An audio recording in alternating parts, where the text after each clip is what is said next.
Hello students, welcome to commerce editorial class 12th chapter first हमारा accounting of partnership firm fundamentals basic जो है partnership के वो हम क्लियर करने वाले हैं। तो पार्टनरशिप की definition, characteristics, absence of partnership deed और प्रॉफिट एंड लॉस अप्रोप्रिएशन के कॉन्सेप्ट हम इस क्लास के थ्रू क्या करने वाले हैं, अभी क्लियर करने वाले हैं। तो क्लास को लास्ट तक जरूर देखना, एग्जाम्पल के थ्रू डिटेल एक्सप्लेनेशन हम करेंगे, ठीक है बात। तो हमारी क्लास क्या है, अकाउंटिंग फॉर पार्टनरशिप फर्म। क्या है हमारी, अकाउंटिंग ऑफ पार्टनरशिप फर्म, ठीक है। अकाउंटिंग ऑफ पार्टनरशिप फर्म की हमारी क्लास है, ठीक है। इसके अंदर हम क्या पढ़ने वाले हैं, फंडामेंटल्स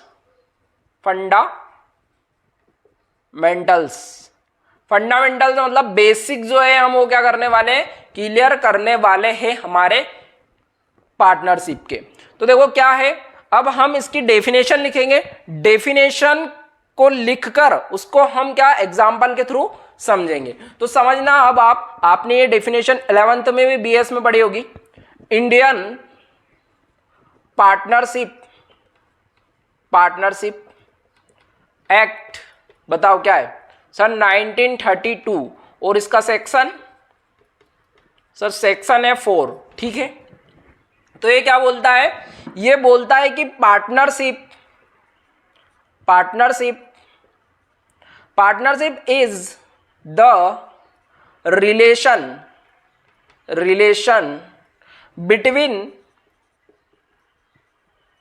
बिटवीन पर्सन्स, ठीक है, persons who have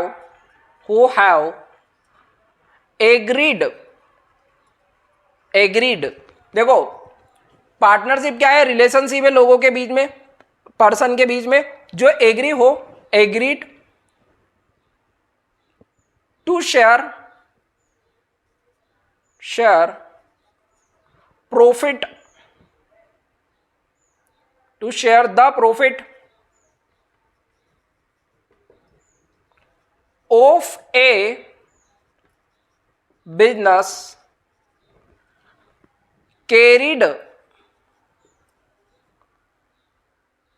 on by all or any of them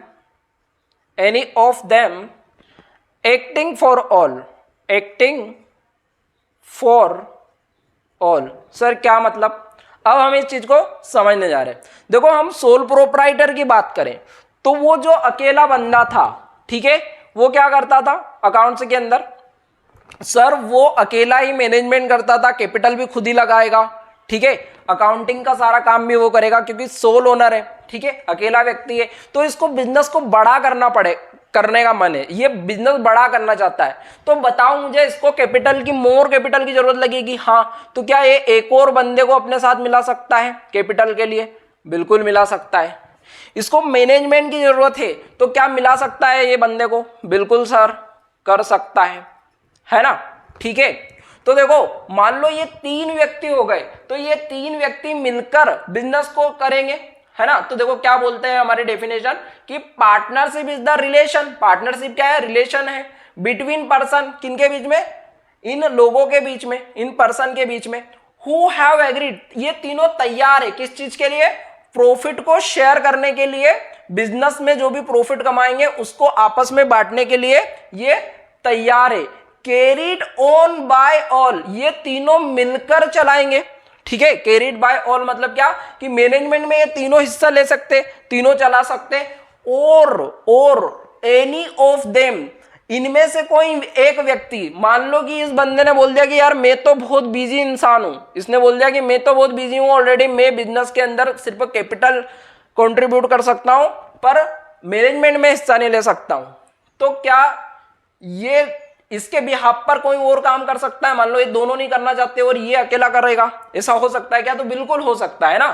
तो ये सारे मिलकर कर सकते हैं और एनी ऑफ देम, इनमें से एक कर सकता है, एक्टिंग फॉर ऑल, है ना, कि इनके बिहाफ पर एक व्यक्ति भी कर सकता है, ठीक है, बात समझ में आ गई। लेकिन अगर आप पूछोगे कि सर ये ठीक है हम अकाउंटिंग पढ़ रहे हैं लेकिन यहां पर एक्ट का क्या काम, ठीक है, एक्ट अधिनियम जो है ना, साझेदारी अधिनियम जो एक्ट है, कानून है, ठीक है, इसका क्या काम है यहां पर, ठीक है। और इसका देखो क्या है, इंडियन पार्टनरशिप एक्ट 1932 और सेक्शन क्या है इसका 4, ठीक है। जैसे यार कि साझेदारी अधिनियम 1932 की धारा 4 है इसकी, है ना। जैसे क्या है कि 420 पर कौन सा केस, कौन सी धारा लगती है अपनी 420, है ना, तो वो धारा लगती है। ऐसे ही इसमें ये कानून का क्या काम है, तो इस चीज को हम डिटेल में अभी समझेंगे, ठीक है। तो यहां पर क्या हुआ हमारा, ये डेफिनेशन आपको क्लियर हो गई, ठीक है। अब इसके हम फीचर्स देखते हैं, ठीक है, इसके हम क्या देखने वाले, फीचर्स या फिर कैरेक्टरिस्टिक से बोल दो, कैरेक्टरिस्टिक से बोल दो आप, है ना, ऑफ पार्टनरशिप के क्या बोल दो, कैरेक्टरिस्टिक्स बोल दो। तो देखो यहां पर कैरेक्टरिस्टिक्स जो होंगे आपके वो क्या हो जाएंगे, तो देखो पहला कैरेक्टरिस्टिक्स हो जाएगा हमारा 2 और मोर पर्सन। अब 2 और मोर पर्सन का क्या मतलब कि देखो मिनिमम कितने होंगे, है ना, मिनिमम कितने होंगे। अब देखो एक अकेला व्यक्ति तो अपने आप को पार्टनर नहीं बोल सकता है, ठीक है, मान लो ये अकेला बंदा था सोल प्रो, वो तो अपने आप को पार्टनर नहीं बोल सकता, तो मिनिमम कम से कम 2 चाहिए हमें, है ना, 2। और मैक्सिमम कितने होने चाहिए हमारे, मैक्सिमम कितने होना चाहिए, तो मैक्सिमम हमारे कितने होने चाहिए, 50 होना चाहिए, ठीक है, 50 होना चाहिए। लेकिन कंपनीज एक्ट कौन सा हमारा, कंपनीज एक्ट आया था हमारा कौन सा, 2013 आया था, और इसमें बोला था, इसने क्या बोला था कि आपकी जो मैक्सिमम की संख्या है, मैक्सिमम है वो 100 हो सकते हैं। और इसकी धारा थी, मतलब इसका सेक्शन था 464 के अकॉर्डिंग कितने होने चाहिए, 100 पर्सन हो सकते हैं पार्टनर किसी फर्म के अंदर, ठीक है, ये बात हो गई। लेकिन उसके 1 साल बाद, इसके ठीक 1 साल बाद क्या हुआ, कंपनीज एक्ट आया, कंपनीज मिसलीनियस एक्ट, क्या कौन सा एक्ट आया हमारा, कंपनीज मिसलीनियस एक्ट, ठीक है, मैं इसको ऊपर लिखने वाला हूं, ठीक है, कंपनीज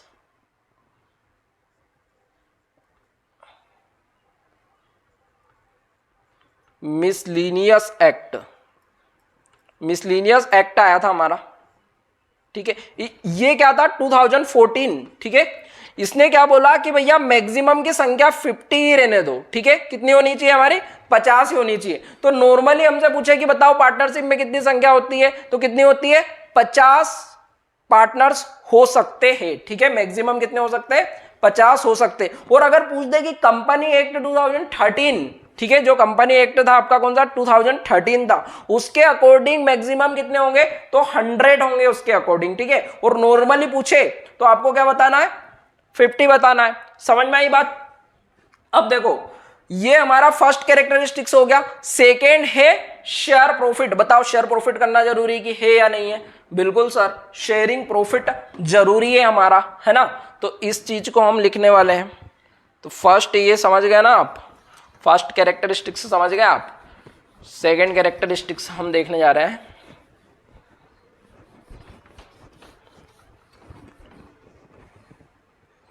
सेकेंड है हमारा शेयरिंग प्रॉफिट।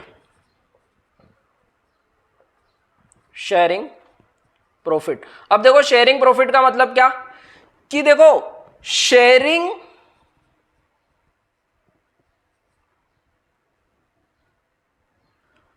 प्रॉफिट जो है इज कंपलसरी।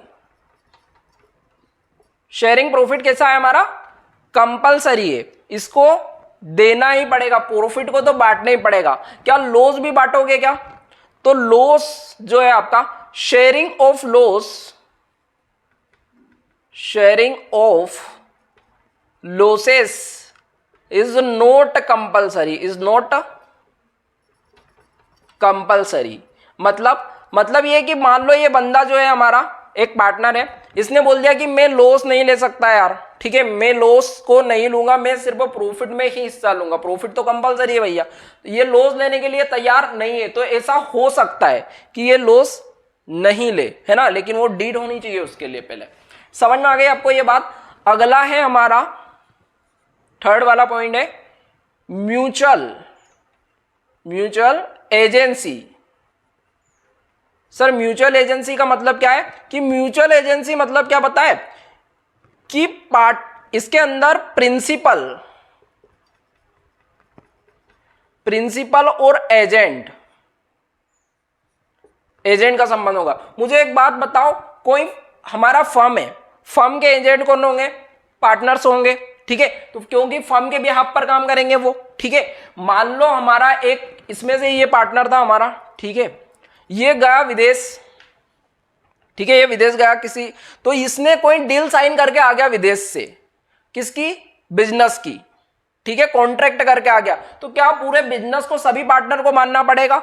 हाँ, मानना पड़ेगा। क्यों? क्योंकि वो एजेंट है। समझ में आ गई बात? तो देखो, और अगर मैं बात करूं ना, तो पार्टनर है ना, प्रिंसिपल भी हो सकता है और एजेंट भी हो सकता है। सर कैसे? जैसे हमारा ये ए पार्टनर है और ये कौन सा है? बी पार्टनर है, ठीक है। अब ए पार्टनर मान लो छुट्टी पर है, ठीक है, और बी पार्टनर ऑफिस में, तो ए पार्टनर इसको कॉल करके बोल सकता है कि मेरी भैया तबीयत खराब है, तू मेरा काम देख लेना। तो ये ए पार्टनर है ना, ऐसी कंडीशन में हो जाएगा प्रिंसिपल, और ये हो जाएगा क्या? एजेंट इसका, ठीक है, एजेंट हो जाएगा। अब अगले दिन हो सकता है कि बी अब्सेंट हो, तो ये प्रिंसिपल बन जाएगा और ए एजेंट बन जाएगा। तो समझ में आ गई बात? प्रिंसिपल और एजेंट का मतलब क्या है कि ये आपस में मिलकर काम करेंगे, ठीक है, और एक के बिहाफ पर दूसरा भी कोई काम कर सकता है, ठीक है। बात समझ में आ गई आपको? एकदम क्लियर हो गई होगी, ठीक है। अब थर्ड वाला पॉइंट है हमारा, इसके अंदर जो होना चाहिए हमारी, क्या होती है पता है आपको? Unlimited liability. Unlimited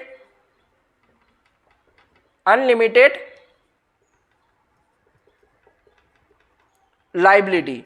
unlimited liabilities का मतलब क्या कि डेप्ट ज्यादा हो जाना और एसेट्स का कम होना। एसेट्स से ज्यादा क्या हो गई? आपकी लाइबिलिटीज हो गई। तो मुझे बताओ, ये तीनों पार्टनर, हमारे 3 पार्टनर है, ये इनके घर से वो डेप्ट चुकाएंगे। हो सकता है कि इनके पास पैसे कम पड़ जाए तो इनके घर के बर्तन बेचकर भी इनको बिजनेस का डेप्ट क्या है? चुकाना पड़ेगा। इसका मतलब होता है अनलिमिटेड लाइबिलिटीज, की लाइबिलिटीज ज्यादा होना, एसेट्स कम होना। तो ये वाला फीचर्स भी इसके अंदर होता है। कंपनी के केस में अभी आप क्या पढ़ोगे आगे? कंपनी के केस में ऐसा नहीं होता है, ठीक है, वो हम बात की बात है, अभी ये समझो आप, ठीक है। अगला है हमारा कैपिटल, कंट्रीब्यूट कैपिटल। बताओ, सारे पार्टनर को कैपिटल कंट्रीब्यूट करना जरूरी है क्या? फर्स्ट में बताया था नहीं। मान लो कोई पार्टनर को हमने बना लिया और वो कैपिटल कंट्रीब्यूट नहीं कर सकता है, लेकिन हमारे लिए काम का है, मैनेजमेंट पूरा संभाल सकता है ना, यूजफुल है वो बिजनेस के लिए, तो क्या उसको पार्टनर बनाओगे आप? बिल्कुल बना सकते हो। और इनके बीच में एक और मोस्ट आईएमपी, से तो सभी आईएमपी है, देखना, एग्रीमेंट होना चाहिए। क्या होना चाहिए? एग्रीमेंट। सर एग्रीमेंट मतलब इनके बीच में एक डील साइन होने चाहिए सबके बीच में, और वो है ना ओरल भी हो सकती है, और कैसी हो सकती है? आपकी रिटर्न, ठीक है, रिटर्न भी हो सकती है। अब ये जो रिटर्न जो डील साइन होगी ना, रिटर्न में लिख कर देगा ना, उसको बोलेगा डीड। सर ये क्या होता है? अभी देखते हैं कि एक डॉक्यूमेंट जो है, एग्रीमेंट साइन हुआ इन तीनों के बीच में कि हम क्या क्या करने वाले हैं बिजनेस के अंदर, हमें प्रॉफिट वगैरह जो भी है ना, बांटेंगे किस तरीके से हमारे बिजनेस के बारे में। तो वो सब ओरल भी हो सकता है और रिटर्न भी हो सकता है, और रिटर्न जो होगा उसको डीड बोला जाएगा, ठीक है। सर डीड, तो डीड को मैं अब समझाने वाला हूं आपको। तो ये मैं ऊपर का क्या करने वाला हूं? क्लियर करने वाला हूं, ठीक है। तो हमारा जो ये एग्रीमेंट है, जो रिटर्न में एग्रीमेंट है, उसको हमने क्या बोला है, डीड। और डीड है ना, और डीड जो है ना आपकी डीड, वो एक डॉक्यूमेंट है। किस तरह का डॉक्यूमेंट है? जिसके अंदर रूल्स क्या लिखे रहेंगे, रूल्स लिखे रहेंगे और कंडीशन लिखी रहेगी। कंडीशन लिखी रहेगी किसकी? बिजनेस की। ठीक है सर, और बताओ ना ये डीड के बारे में। तो देखो यार, इसके कंपोनेंट्स देखे अपन, तो देखो ये अकाउंटिंग के लिए हो सकता है। देखो जनरल मैटर के लिए रहेगा। जनरल मैटर के लिए क्या रहेगा कि फर्म का नाम, फर्म का एड्रेस, कहां पर है, लोकेशन, ये सारी की सारी बातें लिखी रहेगी। और अकाउंटिंग मैटर के लिए है ना, फॉर अकाउंटिंग मैटर, तो अकाउंटिंग मैटर के लिए क्या रहेगा कि पार्टनर्स को सैलरी कितना देना है ना, उस चीज के बारे में एग्रीमेंट जो है, कंडीशन वगैरह लिखी रहेगी। इस बात को अभी हम डिटेल में समझने वाले हैं। ठीक है, तो सैलरी कितनी रहेगी, कंट्रीब्यूट कैपिटल कितनी करने वाला है, ये सारी की सारी बातें ये जो डीड है इसके अंदर लिखी रहेगी। सर अगर अब्सेंस हो, अब्सेंस ऑफ पार्टनरशिप डीड, मतलब जब बिजनेस स्टार्ट हुआ था तब कोई डीड बना ही नहीं, कोई रिटर्न में डॉक्यूमेंट तैयार ही नहीं किया, तो ऐसी कंडीशन में क्या होगा? तो ऐसी कंडीशन के लिए जो वो नियम था ना, कौन सा वाला, कंपनीज एक्ट 1932, उसके रूल्स एप्लीकेबल हो गए। सर कैसे? तो देखो अब उसको समझने वाले हैं।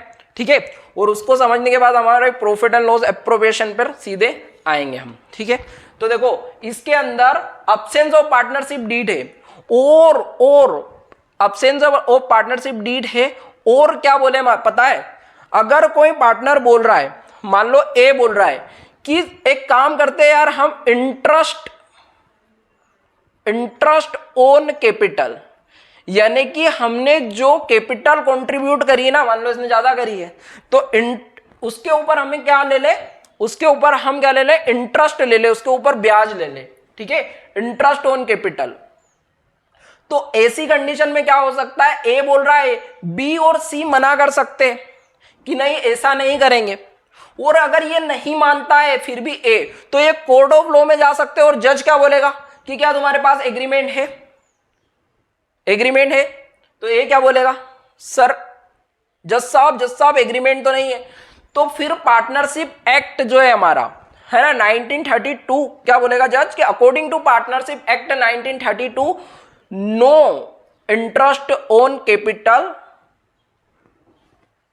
ठीक है, तो shall be not provide interest on capital, तो इंटरेस्ट ऑन कैपिटल नहीं मिलेगा।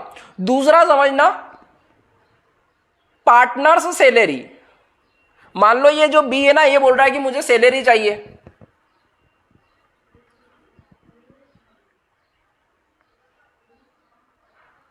पार्टनर्स सैलरी, तो क्या बताओ इसको पार्टनर्स सैलरी देंगे क्या? तो फिर बोलेगा किसको देखेंगे, डीड को या तो डीड होनी चाहिए, डीड नहीं है तो अकॉर्डिंग टू पार्टनरशिप एक्ट जाएंगे। और पार्टनरशिप एक्ट क्या बोलता है, पार्टनरशिप एक्ट बोलता है कि भैया एग्रीमेंट नहीं है आपके पास तो कोई भी सैलरी आपको नहीं दी जाएगी। ठीक है, हमारे एक्ट में ऐसा है कि ना तो इंटरेस्ट दिया जाएगा ना सैलरी दी जाएगी। ठीक है, किसी को फिर आगे बढ़ेगा। चलो ठीक है, अब मान लो हमने ड्राइंग कर ली, बिजनेस से पैसे निकाल लिए, बिजनेस से पैसे निकाल लिए। ठीक है, तो उसके ऊपर बिजनेस पैसे लगा सकता है क्या, इस बात को हम अभी समझने वाले हैं। ठीक है, अच्छे समझने वाले, थोड़ा सा वेट करना। अगर मान लो पैसे निकाल लिए, मान लो ये बी ने पैसे निकाल लिए थे बिजनेस से, ठीक है, तो क्या firm interest on drawing charge कर सकता है क्या? तो फिर अकॉर्डिंग टू पार्टनरशिप एक्ट जाएंगे और क्या बोलेंगे कि नो, नहीं होगा। अच्छा, इसने जो है सी है ना, इसने एडिशनल लोन दिया, मतलब कैपिटल के अलावा पैसे दिए हैं, लोन के रूप में दिए, तो मुझे बताओ इंटरेस्ट ऑन लोन दिया जाएगा क्या? इसको इंटरेस्ट ऑन लोन दिया जाएगा क्या? हाँ दिया जाएगा। और कितने परसेंट दिया जाएगा?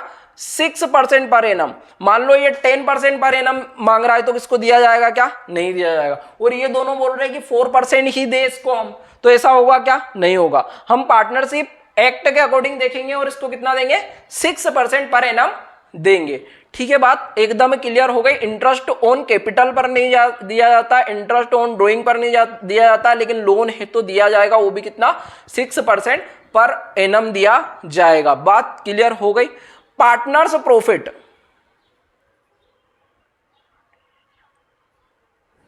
पार्टनर्स प्रॉफिट बताओ प्रॉफिट कैसे बटेगा। मान लो ये बोल रहा है कि भैया 2:1 में देना चाहिए, सी को कम देना चाहिए, तो ऐसा होगा क्या, नहीं। हमारा एक्ट बोलता है कि भैया इसको कैसे बांटो, इक्वली बांटो, यानी कि बराबर बराबर बांटो। क्या बात समझ में आ गई। तो अगर क्वेश्चन में दे रखा हो आपको प्रॉफिट, क्वेश्चन में क्या दे रखा हो, मान लो आपको जनरल बात कर रहे हैं अपन, ठीक है, बेसिक कॉन्सेप्ट क्लियर कर रहे हैं, तो आपको प्रॉफिट दे रखा है ना, क्या दे रखा, प्रॉफिट मान लो 1 लाख रुपए दे रखा है।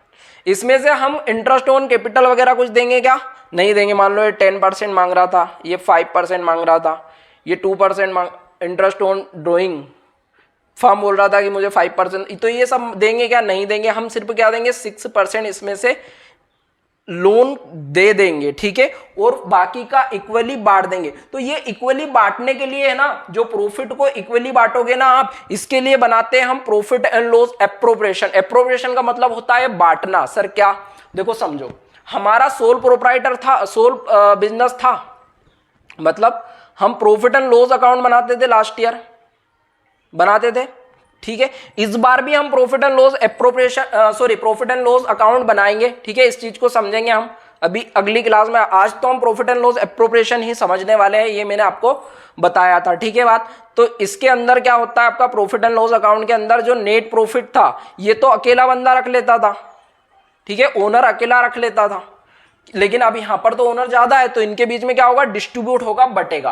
तो देखो यहां पर अभी हम 12th के बेस पर प्रॉफिट एंड लॉस अकाउंट बनाएंगे ना, तो इसमें क्या होगा, इसके अंदर managers commission,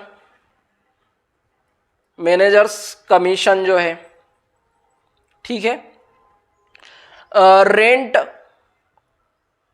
rent to partner है, रेंट देना मान लो किसी पार्टनर को, इंटरेस्ट ऑन लोन है, तो ये दिया जाता है और इसको बोला जाता है चार्ज अगेंस्ट प्रॉफिट। इस चीज को हम अच्छे से समझेंगे। और अगर लोन गिवन बाय फर्म ने कोई लोन दिया है तो उसके पास इनकम आएगी, है ना, ये इधर क्या रहेगा, ग्रोस प्रॉफिट रहेगा, ग्रोस प्रॉफिट रहेगा। और ग्रोस प्रॉफिट में क्या जोड़ दिया जाएगा, वो इनकम जोड़ दी जाएगी। तो इस चीज को हम समझेंगे। अभी हम क्या पढ़ने वाले हैं, प्रॉफिट एंड लॉस एप्रोप्रिएशन पढ़ने वाले हैं। तो एप्रोप्रिएशन को आप ध्यान समझना, मतलब बंटवारा प्रॉफिट का। देखो प्रॉफिट को क्या करोगे, जो प्रॉफिट है ना हमारा, एक तो चार्ज अगेंस्ट प्रॉफिट होता है, जिसको प्रॉफिट एंड लॉस अकाउंट में क्या एक्सपेंस मानोगे आप, क्या मानोगे, एक्सपेंस। एक्सपेंस मतलब क्या मानोगे, खर्चा मानोगे। और दूसरा क्या है, प्रॉफिट का एप्रोप्रिएशन। एप्रोप्रिएशन किन में होगा, ये पार्टनर्स में होगा, ये पार्टनर को जाएगा। एक्सपेंस मतलब क्या, चार्ज अगेंस्ट प्रॉफिट, जो प्रॉफिट एंड लॉस अकाउंट में बनाओगे आप। प्रॉफिट एंड लॉस अकाउंट में जो होगा वो एक्सपेंस रहेगा, चार्ज अगेंस्ट प्रॉफिट जिसको बोलते हैं अपन, ठीक है। और इसके अंदर एप्रोप्रिएशन है ना, यानी कि डिस्ट्रीब्यूशन होगा प्रॉफिट का, ठीक है। इसका डिफरेंस अभी देख लेंगे हम अगली क्लास में, ठीक है। तो प्रॉफिट एप्रोप्रिएशन, एप्रोप्रिएशन का मतलब क्या, बांटना प्रॉफिट को, ठीक है। तो देखो अब हम एप्रोप्रिएशन बना रहे हैं, तो इसी एग्जांपल से हम एप्रोप्रिएशन को सीखेंगे, ठीक है।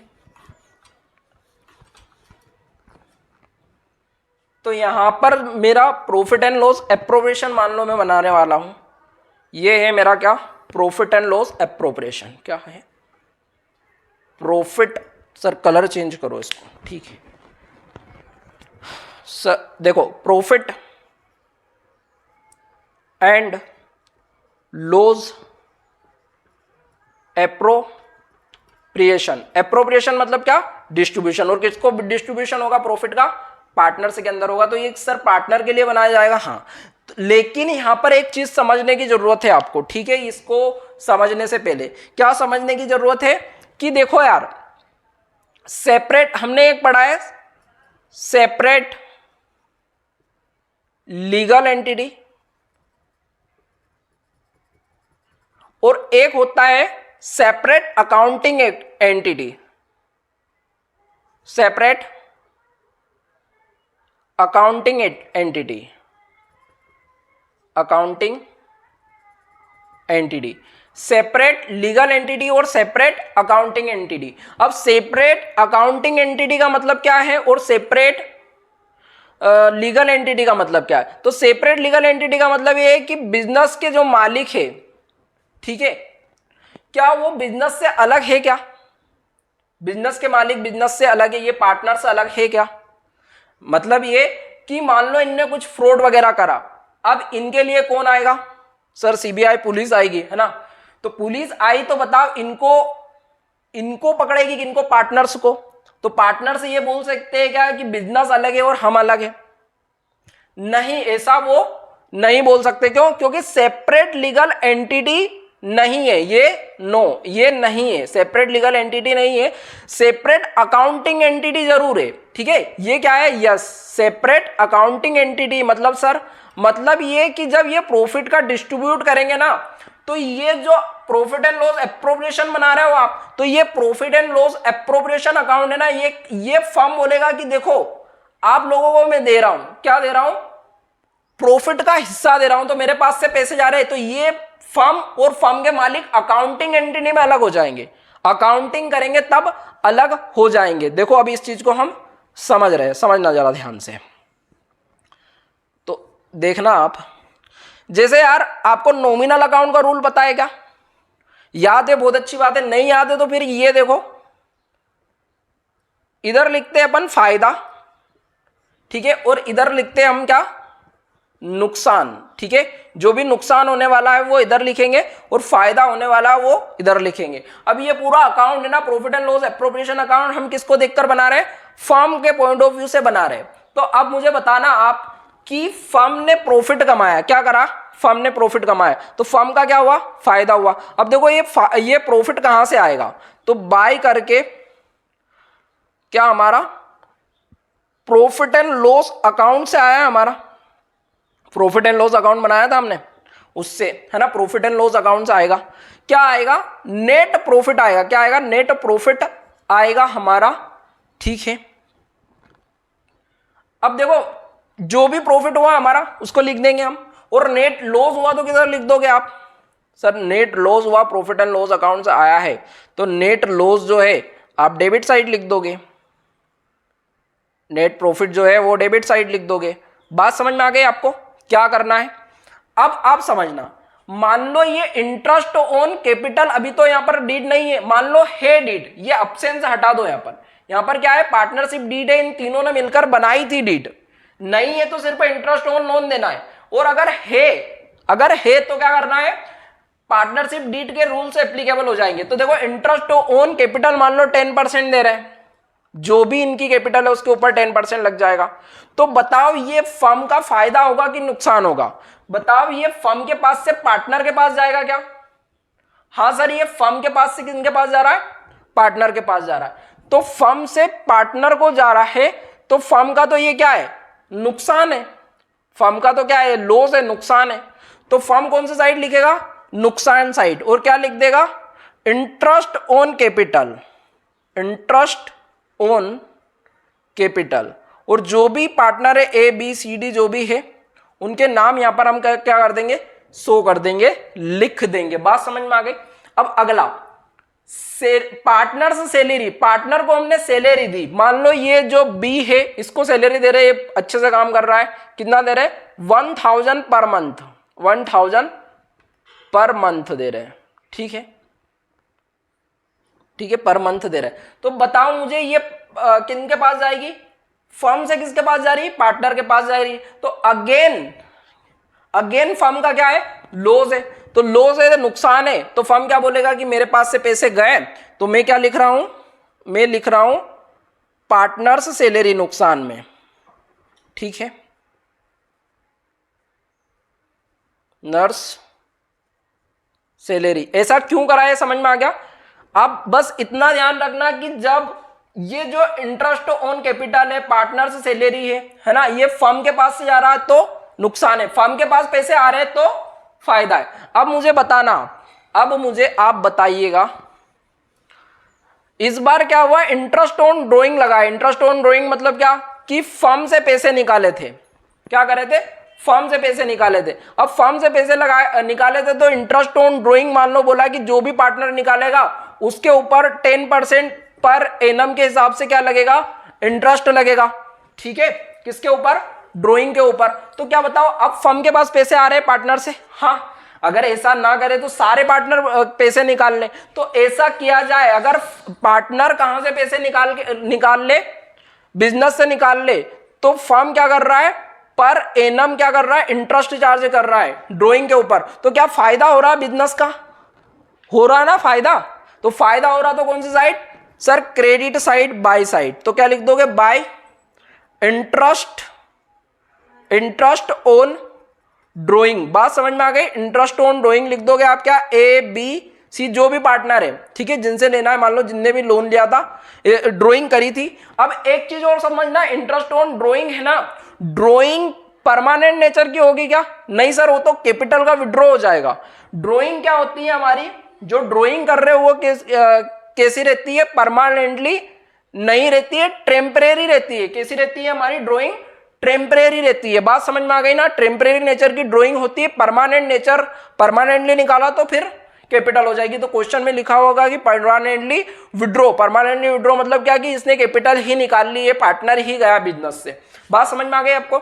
इंटरेस्ट ऑन लोन बताओ दिया जाएगा क्या, हाँ सर ये तो प्रॉफिट एंड लॉस अकाउंट का आइटम है। बिल्कुल, ये प्रॉफिट एंड लॉस अकाउंट का आइटम है, ठीक है, सीबीएसई के लिए। एमपी बोर्ड जो है ना हमारा, एमपी बोर्ड क्या बोलता है पता है, कि जो इंटरेस्ट ऑन लोन है इसको यहां पर ये आप लिखोगे, इसको बीडी लिख देना, नेट प्रॉफिट के आगे बीडी लिख दो और इसी में से कर दो, वो कुछ बुक में है, मैं सारी चीजें आपको बताऊंगा। अभी आप सीखो ऐसे, ये हम प्रॉफिट एंड लॉस अकाउंट में लिख देंगे, ठीक है। अच्छा, यहां पर एक चीज और समझना, कमीशन, पार्टनर से कमीशन आ जाएगा क्या, हाँ सर, पार्टनर से कमीशन भी, फर्म के पास से पैसे जा रहे हैं, कमीशन दे रहे पार्टनर को फर्म, तो फर्म के पास से पैसे जा रहे हैं या नहीं जा रहे बताओ।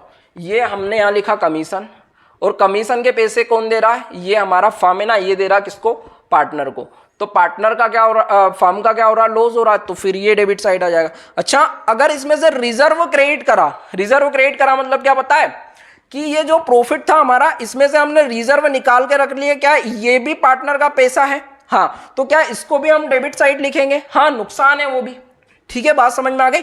अगला एक और चीज समझ लेना, कि अब इसके डिस्ट्रीब्यूट, ये सारे का सारे खर्चे हमने माइनस कर दिए, ठीक है, ये प्रॉफिट का इतना डिस्ट्रीब्यूट ही तो करा, आपने बांटा है, ये भी तो पार्टनर को ही गया, अब बचा हुआ भी पार्टनर को देना है, तो बचा हुआ भी पार्टनर को देना है, तो क्या लिखेंगे, प्रॉफिट ट्रांसफर